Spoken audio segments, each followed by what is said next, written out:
The outside of this cake gives you absolutely no warning about what's hiding inside. A silky black mulberry and white chocolate ganache tucked right into the center. And what about the cake itself? Soft, buttery, and ridiculously tender with coconut in every bite.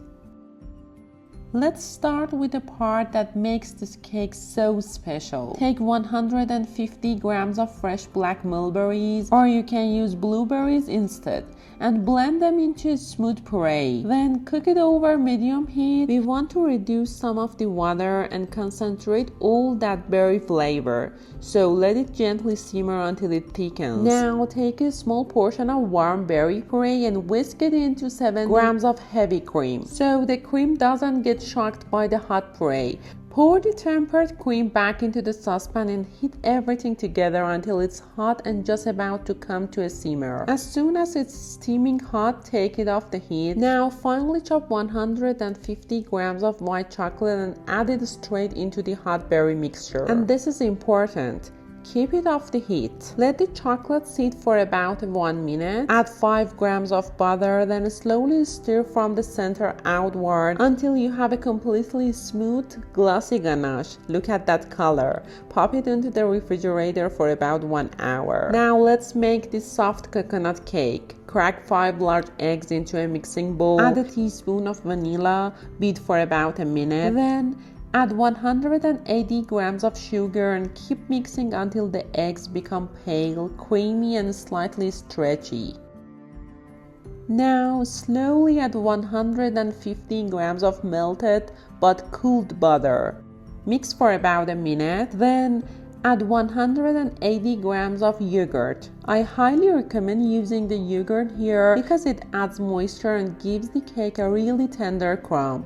Mix just until everything is combined. Now sift 310 grams of all-purpose flour, 1.5 teaspoons of baking powder, and a 1/4 teaspoon of salt. Add dry ingredients to the batter, then add 60 grams of full-fat unsweetened shredded coconut. Fold everything together gently, don't overmix. Once the flour is almost incorporated, stop. If you still have a few stubborn lumps of flour, you can use your mixer on low speed for no more than about 20 seconds. I'm using an 11-inch 28 centimeter round cake pan. Grease the bottom and dust it lightly with 1 tablespoon of flour.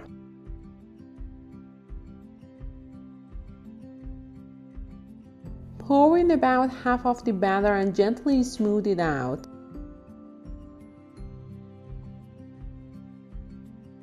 Now take the chilled, thickened mulberry ganache and spoon it over the center.